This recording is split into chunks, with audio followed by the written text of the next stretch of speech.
भंडारा गोंदिया जिला वासियों के लिए खुश खबर है। अब आपका मनपसंद channel BS crime India news अब आपके केबल नेटवर्क पर, जी हां, अपने केबल नेटवर्क के एशियन चैनल नंबर 50 पर उपलब्ध है। BS क्राइम इंडिया न्यूज पर खेल, राजनीतिक, क्राइम, साहित्य व अन्य खबरें प्रकाशित की जाती है। हमारे साथ जुड़ने के लिए तथा हमारे चैनल में खबरें, विज्ञापन आदि के लिए संपर्क करें 8669151757 पर। भंडारा में रहते हुए भी महायुति के सहयोगी दलों के बीच निधि बंटवारे में भेदभाव का आरोप लगाते हुए भंडारा के शिंदे गुट के विधायक नरेंद्र भोंडेकर ने अपनी नाराजगी खुलकर जाहिर की है। उन्होंने कहा कि पूरे 1 साल में DPC के माध्यम से 1 रुपया भी निधि नहीं मिला, जिसके कारण विकास कार्य प्रभावित हो रहे हैं। विधायक भोंडेकर ने कहा कि कई बार पालक मंत्री से शिकायत को लेकर मांग की गई, लेकिन सिर्फ आश्वासन मिला, निधि नहीं। उन्होंने सत्ताधारी सहयोगी दल के नेताओं को वरिष्ठ स्तर से स्पष्ट संदेश देने की मांग करते हुए कहा कि हम महायुति में सहयोग कर रहे हैं और सभी का साथ दे रहे हैं, इसलिए सभी अपनी मर्यादा में रहे। हम भी अपनी मर्यादा जानते हैं। भोंडेकर ने बाला साहेब ठाकरे के विचारों का हवाला देते हुए चेतावनी दी कि उनके साथ अन्याय करने या पार्टी को बदनाम करने का प्रयास न किया जाए, वरना इसका जवाब दिया जाएगा। विधायक के इस बयान के बाद सवाल उठ रहा है कि आखिर उनका निशाना किसकी ओर था। गद्दारी केलं नाही, परंतु विधानसभामध्ये काही लोकांनी गद्दारी करण्याचा प्रयत्न केला।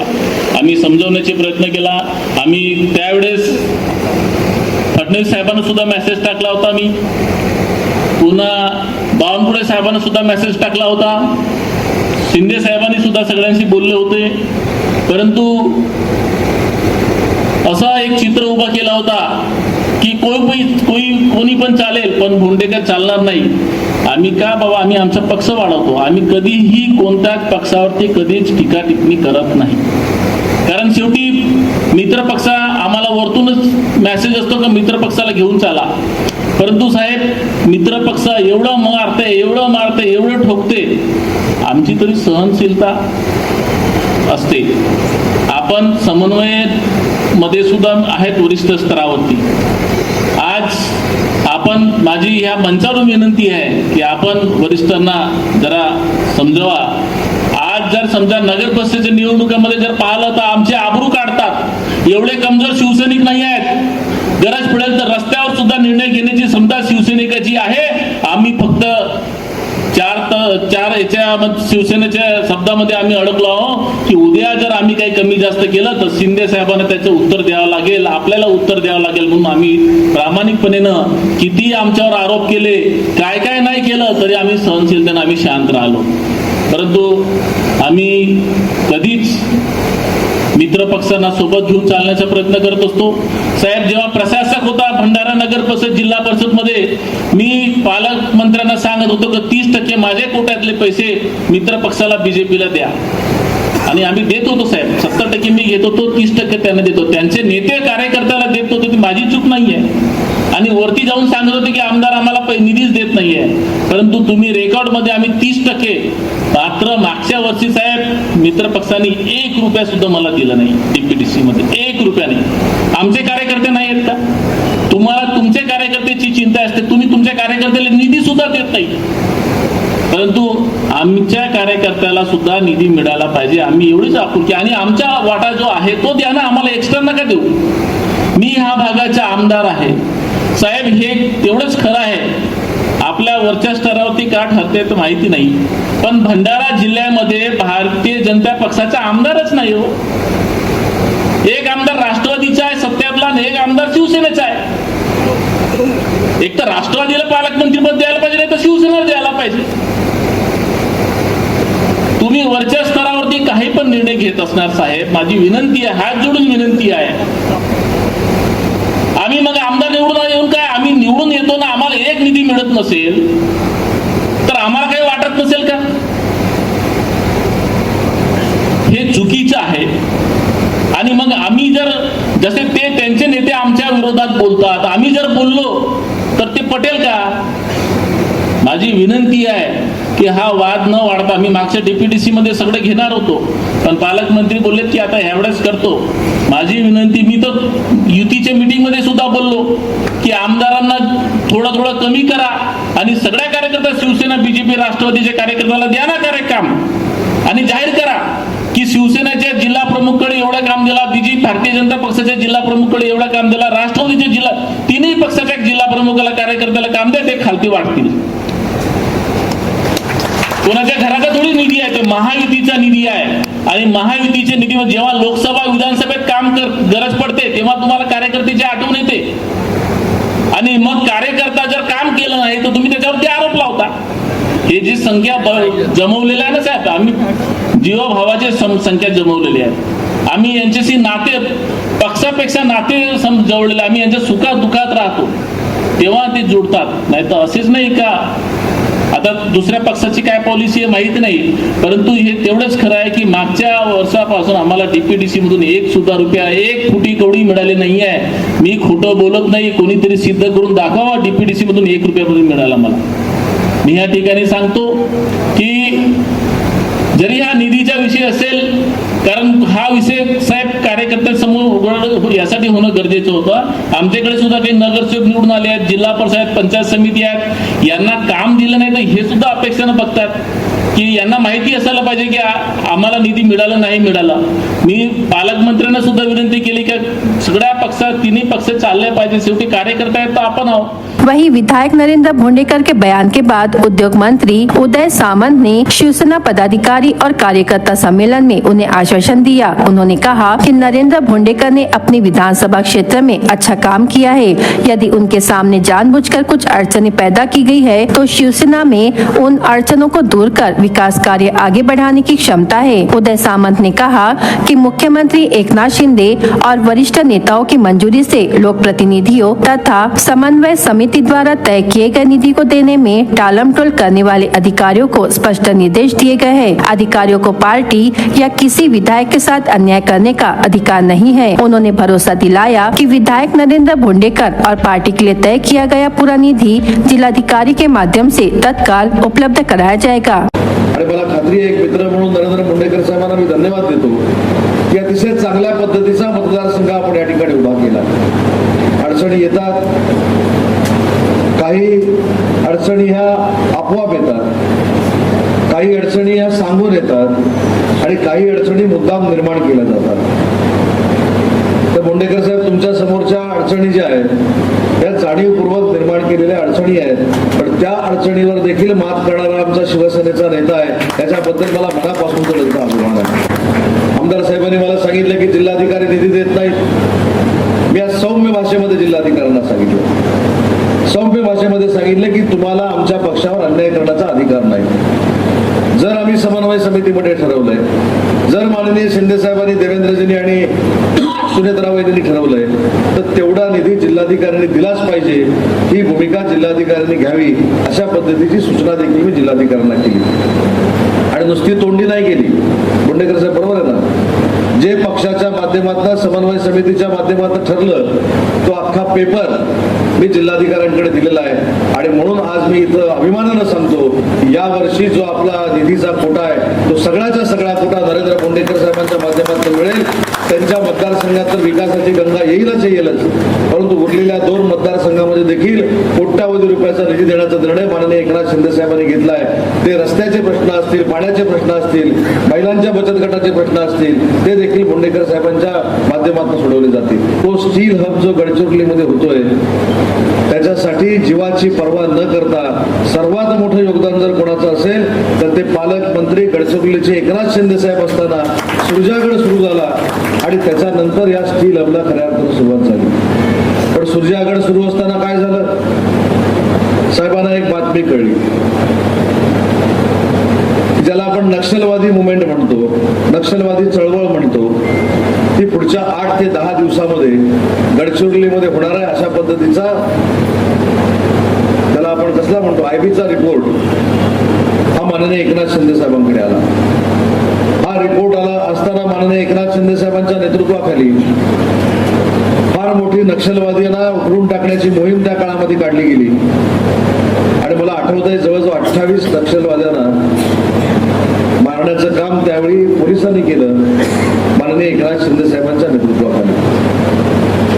त्यावेळी खऱ्या अर्थानं उद्योजकांना पटलं की आता नक्षलवादी चळवळ जी आहे याचा बिमोड करण्याचं काम माननीय एकनाथ शिंदे साहेब करतायत आणि हा बिमोड होत असताना खऱ्या अर्थानं सुरजागडला सुरुवात झाली आणि सुरजागडचा प्रकल्प पुन्हा एकदा सुरू झाला.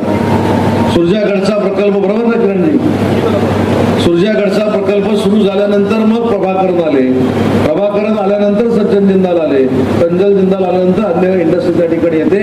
परंतु हा स्टील हब बनवण्याची मुहूर्तमेढ जर कोणी रोवली असेल तर त्या व्यक्तीचं नाव माननीय एकनाथ शिंदे साहेब आहेत, हे देखील आपण लक्षात घेतलं.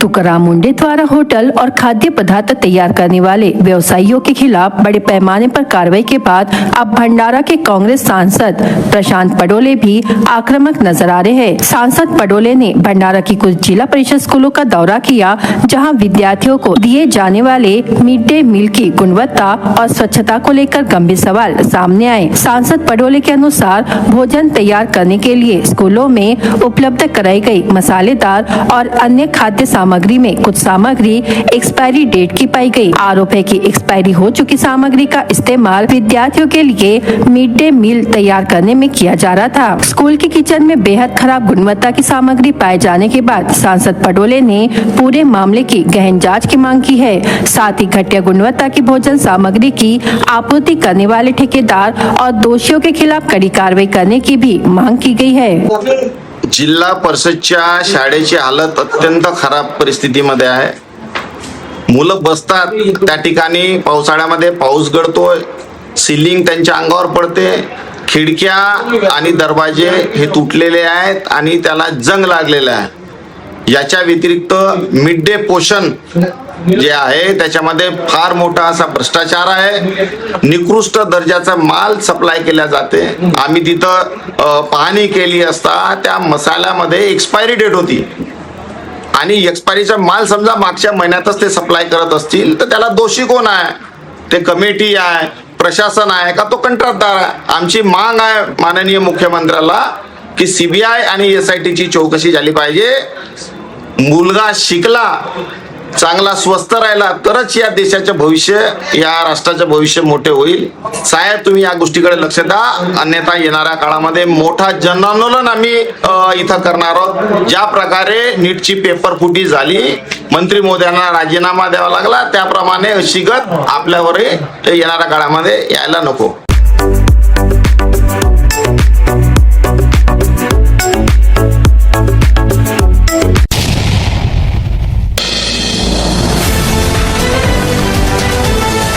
प्राकृतिक पर्यटन के लिए प्रसिद्ध गोंदिया जिले के नवेगांव बांध ने अब एक और उपलब्धि अपने नाम की है. नवेगांव बांध में पुस्तकों के गांव का लोकार्पण और पुस्तक दालन के शुभारंभ का समारोह उत्सव के साथ आयोजित किया गया. कृषि उपज बाजार समिति नवेगांव बांध में आयोजित कार्यक्रम में उद्योग एवं मराठी भाषा मंत्री डॉक्टर उदय सावंत के हस्ते पुस्तकों के गाँव का उद्घाटन किया गया. इस अवसर पर गोंदिया जिलाधिकारी मंदार पत्की और अर्जुनी मोरगांव विधानसभा क्षेत्र के विधायक राजकुमार बडोले प्रमुख रूप से उपस्थित रहे. गांव में पढ़ने की संस्कृति को बढ़ावा देने के लिए एक वाचन कट्टा का उद्घाटन किया गया है, जबकि आने वाले समय में 9 और वाचन कट्टे बनाए जाएंगे. नागरिकों और विद्यार्थियों को पुस्तकों से जोड़ने के उद्देश्य से यह अभिनव पहल शुरू की गई है. राज्य के चुनिंदा गाँव में से 3 गाँव को पुस्तकों के गाँव का दर्जा देने की पहल की गई है. इसी के तहत नागपुर विभाग के पहले पुस्तकों के गाँव का गौरव गोंदिया जिले के नवेगांव बांध को मिला है.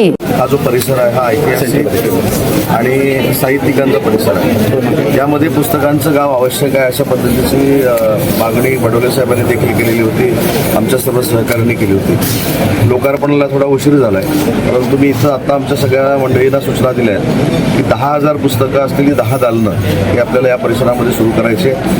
या भागामध्ये पर्यटक देखील मोठ्या पद्धतीने येतो, त्याला वाचनाचं दालन खुलं झालं पाहिजे. यासाठी मला असं वाटतं की विदर्भातलं पहिलं पुस्तकांचं गाव आज आम्ही या ठिकाणी सुरू करतोय. काल मी भंडाऱ्यामध्ये होतो.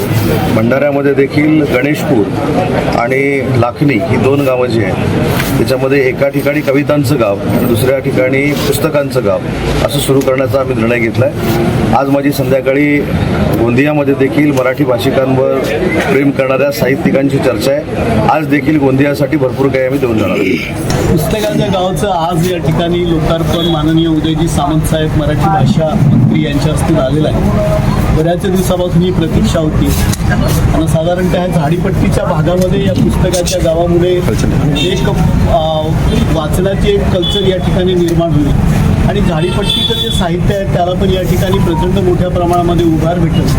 ते पण महाराष्ट्रामध्ये जाईल या दृष्टीने या ठिकाणी साधारणतः आता सुरुवातीला जे 10 या ठिकाणी कक्ष उभारण्यात येणार आहे तर त्याच्यामध्ये 10,000 पुस्तकं असतील. पुढच्या कालखंडामध्ये याच्यामध्ये वाचन संस्कृती वाढली तर जवळपास 40,000 पुस्तकं ठेवण्याची या ठिकाणी सुविधा उपलब्ध होणार आहे. आणि म्हणून माननीय मंत्री महोदयांनी या ठिकाणी लोकार्पण करताना म्हटलेलं आहे का झाडीपट्टीचं साहित्य संमेलन यावेळी आम्ही झाडीपट्टीची अकॅडमी पण या ठिकाणी निर्माण झाली पाहिजे आणि एकूणच हा सांस्कृतिक वारसा या भागातला आहे. मग इकडची गोंडी भाषा असेल, इकडच्या कोळी समाजाने जे तलाव बनवलेले असतील ते सगळे असतील तर या सांस्कृतिक परंपरेला जपण्यासाठी या ठिकाणी पुस्तकाचं गाव आणि एक मराठी या अभिजात भाषेचा दर्जा भेटल्यानंतर या भागाच्या भाषेचं जतन करण्याच्या दृष्टीनं पुढच्या कालखंडामध्ये माननीय मंत्री महोदयांना आम्ही या ठिकाणी म्हटलेलं आहे आणि या ठिकाणी उद्योग पण निर्माण व्हावे त्या दृष्टीनं पण त्यांना निवेदन दिलं. तर मला वाटतं या ठिकाणी नक्कीच या भागामध्ये सुरजागडचा एखादा प्रकल्प उभा होईल. प्राकृतिक पर्यटन के लिए पहचाने जाने वाले नवेगांव बांध की पहचान अब पुस्तकों के गांव के रूप में भी बन गई है. पर्यटन के साथ साथ पढ़ने की संस्कृति को बढ़ावा देने वाली इस पहल से गांव के विद्यार्थियों और नागरिकों के लिए ज्ञान के नए द्वार खुलेंगे. प्रकृति की गोद में अब किताबों का साथ भी मिलेगा. पढ़ने की संस्कृति का नया अध्याय शुरू करते हुए नवेगांव बांध ने पुस्तकों के गांव के रूप में अपनी नई पहचान बनाई है. मराठी भाषेचं संवर्धन व्हावं, ती पुढे वाढावी याकरिता नवेगाव बांध इथे पुस्तकाच्या गावाचं उभारणी झालेली आहे आणि माझ्या दालनाबरोबर पुढे आम्ही नवेगाव बांध पर्यटन संकुलामध्ये व इतर गावामध्ये 10 दालनं हे आपण सुरू करणार आहे. विषयाचे साहित्य वेगळे असेल, जसं आम्ही पर्यटन स्थळी जर आपण दालन उभारू तर त्याला चित्तमपल्ली साहेबाचं साहित्य असेल, एखाद्या कलाक्षेत्राचं असेल ते कला साहित्य असेल. जर आम्ही पोलीस स्टेशनला जर दालन उभारलं तर त्या ठिकाणी विद्यार्थ्यांना परीक्षेचा कसा अभ्यास करता येईल ते साहित्य त्या ठिकाणी ठेवलं.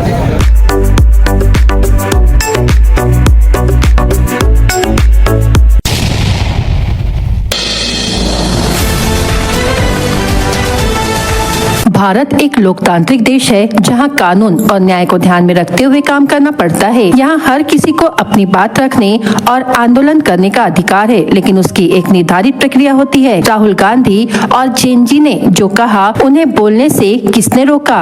आंदोलन करने का अधिकार सभी को है, लेकिन उसके लिए एक तय तरीका और नियम होते हैं. प्रफुल्ल पटेल ने कहा कि किसी भी अनुमति में सामान्य तौर पर कुछ शर्तें होती है, इसलिए अनुमति में 30 शर्तें होने की बात कहकर इसे बड़ा मुद्दा बनाना लोगों को गुमराह करने जैसा है.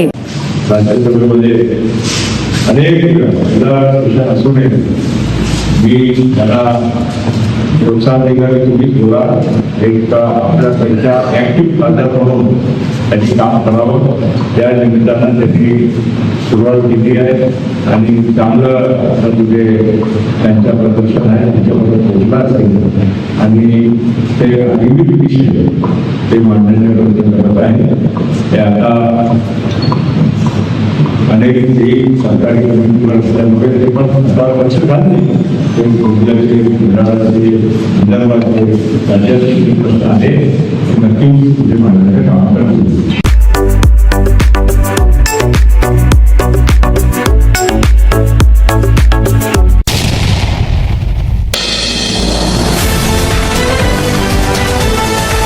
महाराष्ट्र के उद्योग मंत्री उदय सामंत की प्रमुख उपस्थिति में जिलाधिकारी कार्यालय भंडारा में जिले के औद्योगिक विकास को लेकर महत्वपूर्ण बैठक आयोजित की गई. बैठक में साकोली तालुका स्थित भेल, मोहाड़ी तालुका के रोहना स्थित पावर कंपनी, MIDC क्षेत्र में उपलब्ध भूखंड, भंडारा तालुका के मकरधोकड़ा सहित जिले के अन्य उद्योगों को लेकर विस्तृत चर्चा की गई. विशेष रूप से गढ़चिरौली जिले के सुरजागढ़ से उपलब्ध होने वाले लौह अयस्क पर उचित प्रक्रिया के लिए भंडारा जिले के साकोली स्थित भेल परिसर में नए स्टील और लौह निर्माण कारखाने स्थापित करने की ठोस मांग उद्योग मंत्री के समक्ष रखी गई। इससे भंडारा जिले में बड़े पैमाने पर रोजगार के नए अवसर पैदा होंगे, स्थानीय अर्थव्यवस्था को गति मिलेगी और जिले के औद्योगिक विकास को नई दिशा मिलेगी। मांग का सकारात्मक संज्ञान लेते हुए उद्योग मंत्री उदय सामंत ने संबंधित विभाग के अधिकारियों और सचिवों को तत्काल कार्रवाई कर जल्द निर्णय लेने के निर्देश दिए। भंडारा जिले के औद्योगिक विकास और स्थानीय युवाओं को रोजगार उपलब्ध कराने के लिए आगे भी लगातार प्रयास जारी रखने की बात कही गई।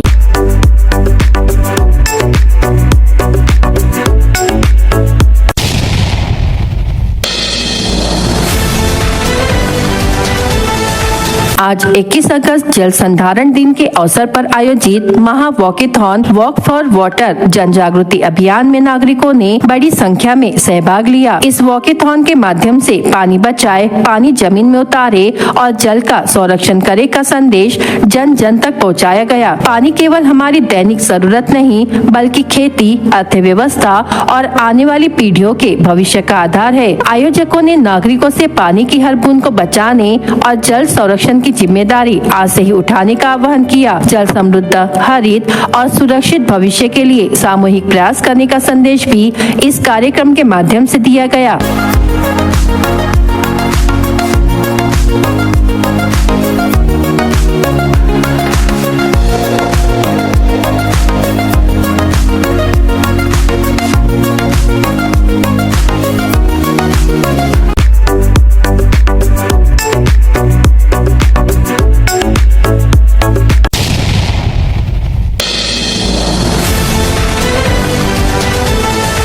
सांसद प्रफुल्ल पटेल 2 दिवसीय भंडारा गोंदिया जिले के दौरे पर है। दौरे के दौरान उन्होंने भंडारा स्थित शासकीय विश्राम गृह में पार्टी के पदाधिकारियों और कार्यकर्ताओं से संवाद किया। इस दौरान कार्यकर्ताओं की समस्याएं और विभिन्न मांगों से संबंधित ज्ञापन स्वीकार करते हुए उनके निराकरण के लिए आवश्यक प्रयास करने का आश्वासन दिया। बैठक में सांसद पटेल ने आगामी समय में पार्टी संगठन को और अधिक मजबूत करने पर विशेष जोर दिया। इस अवसर पर सांसद राजेंद्र जैन, विधायक राजू कारे मोरे, जिलाध्यक्ष नाना पंचबुद्धे, धनंजय दलाल सहित बड़ी संख्या में पार्टी पदाधिकारी और कार्यकर्ता उपस्थित थे। उन्होंने पदाधिकारियों और कार्यकर्ताओं से सक्रियता के साथ काम करने का आह्वान करते हुए संगठन की ताकत बढ़ाने के लिए कार्यकर्ताओं को जन सामान्य से लगातार संपर्क बनाए रखना चाहिए। साथ ही पार्टी की विचारधारा और नीतियों को गांव-गांव तक तथा समाज के अंतिम व्यक्ति तक पहुंचाने का प्रयास किया जाना चाहिए। उन्होंने कहा कि मजबूत संगठन के लिए प्रत्येक पदाधिकारी और कार्यकर्ता की भूमिका महत्वपूर्ण है। साथ ही उन्होंने कहा कि राज्य सरकार द्वारा घोषित कर्ज माफी योजना किसानों के हित में है। भंडारा और गोंदिया जिलों के अंतिम किसान तक कर्ज माफी का लाभ पहुंचाने का प्रयास किया गया है। समृद्धि महामार्ग के लिए भूमि अधिग्रहण का कार्य जारी है। उन्होंने किसानों से समृद्धि महामार्ग के लिए सहयोग करने की अपील की है। नागरिकांना आणि आमच्या कार्यकर्त्यांसाठी माझा दौरा आहे आणि नेहमीप्रमाणे लोकांची जनसमस्या, जिल्ह्याच्या स्थानिक परिस्थिती, विकास कामे अनेक अशा विषयावर मी जनसंवाद करत असतो आणि माहिती मला मिळत असते। त्याप्रमाणे जे जे काही विषय आहे समस्यांचे म्हणा किंवा विकास कामाचे ते आम्ही सोडवत असतो। इथे आल्यावर थोडा समाधान एवढाच आहे की जरा उशीर का नाही पण पाऊसची परिस्थिती थोडी इतर महाराष्ट्राच्या अनेक भागा आणि विदर्भाच्याही काही जिल्ह्यापेक्षा थोडी बरी आहे, पण अजूनही थोडा तोटा आहे असं म्हणायला हरकत नाही। पण एकंदर समाधानाची गोष्ट आहे की धरणं आणि बाकीचे सगळे जे काही आपले स्टोरेज टँक्स आहे त्यामध्ये आता योग्य मात्रामध्ये स्टोरेज आहे। आता बघू पुढच्या आता या पूर्ण सीझन, कारण आपल्याकडे या भागामध्ये धानाची शेती असल्यामुळे पाणी जास्तच लागते आणि अजून 1-1.5 महिना जे पावसाच्या अजून शिल्लक आहे त्यामध्ये जर वेळेवेळेवर पाऊस आला नक्कीच त्याचा फायदा आमच्या शेतकऱ्यांना होईल। आता एकच विषय महत्वाचा शेतकऱ्यांच्या बाबतीत म्हणायचं असेल तर जे बोनस आहे, धनाच्या बोनसची रक्कम महाराष्ट्र शासनाने जी कबूल केली आहे ते लवकरात लवकर कशी मिळेल त्याच्यासाठी माझा पाठपुरावा सुरू आहे. मला खात्री आहे की काही दिवसामध्ये ही पैसा आमच्या शेतकऱ्यांना नक्कीच मिळतील.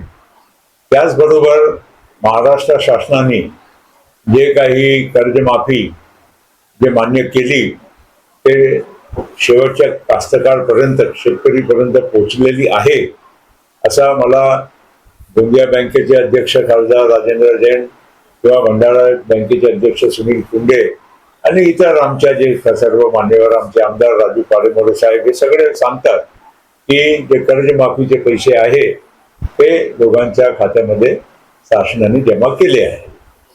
त्याशिवाय आपल्या या भंडारा जिल्ह्यामध्ये खास करून आता रोड रस्त्याचे जे कामं आहे, नॅशनल हायवेचे काम आहे, त्याविषयी काही दिवसाअगोदर आमदार राजू पारेमोरे साहेब आणि खासदार राजेंद्र जैन आम्ही तिघांनी दिल्लीच्या स्तरावर गडकरी साहेबांच्या आणि सर्व नॅशनल हायवे अथॉरिटी आणि मंत्रालयाचे अधिकाऱ्यांच्या बरोबर चर्चा केली आणि खास करून भंडारा शहराचा बायपास, तुमसर शहराचा बायपास, भंडारा ते खापाचा जो नॅशनल हायवे आणि खापाच्या पुढे आपला बालाघाटचा जो हायवे आहे त्याच्या कामाचाही आम्ही आढावा घेतला आणि या भंडारा शहरामध्ये जे जुना नॅशनल हायवे त्याच्या आता चौबाकीकरण होऊन राहिलेलं आहे, त्याच्याबरोबर त्याला सर्व्हिस रोड, कारण शहराच्या मधल्या भागामधून हा रस्ता पास होतोय आणि अनेक नागरिकांनी, अनेक लोकांनी त्यांची समस्या मागे माझ्या लक्षात आणून दिली होती. त्याचाही पाठपुरावा आम्ही या मागच्या मीटिंगमध्ये आम्ही केला आहे. त्याशिवाय समृद्धी महामार्ग ते नागपूर ते भंडारा होऊन गोंदिया आणि नागपूर ते भंडारा होऊन गडचिरोली अशा या दोन्ही समृद्धी महामार्गाच्या सुद्धा आम्ही तिथे आढावा मुंबईला पण घेतला होता.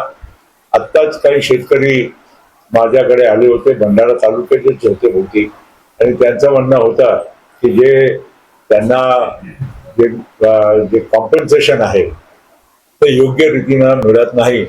लगेच आम्ही MSRDCचे जे MD आहे गायकवाड साहेब त्यांच्याशी मी स्वतः आता बोललो. आता कलेक्टर आणि कमिशनरशी पण मी बोलणार आहे आणि शेतकऱ्यांनी आपली जागा द्यावी, विकासासाठी द्यावी. समृद्धी हायवे बनला पाहिजे, कारण नागपूर आणि मुंबईपर्यंत तर आहेच, पण शेवटच्या आपल्या गोंदिया आणि भंडारा जिल्ह्याला, गडचिरोलीला पण जोडणारा हा रस्ता पाहिजे. त्याच्यासाठी आम्ही सातत्य पाठपुरावा करून हे आपण करू शकलेलो आहोत, पण सोबत आमच्या शेतकऱ्यांच्यावर अन्याय होऊ नये त्यासाठी सुद्धा आम्हाला काळजी घ्यायची आहे आणि शेतकऱ्यांना योग्य त्याचा भाव त्यांच्या जमिनीचा मिळाला पाहिजे. त्यासाठी आम्ही पूर्णपणे त्यांच्या पाठी उभे राहून पाठपुरावा करणार आहोत.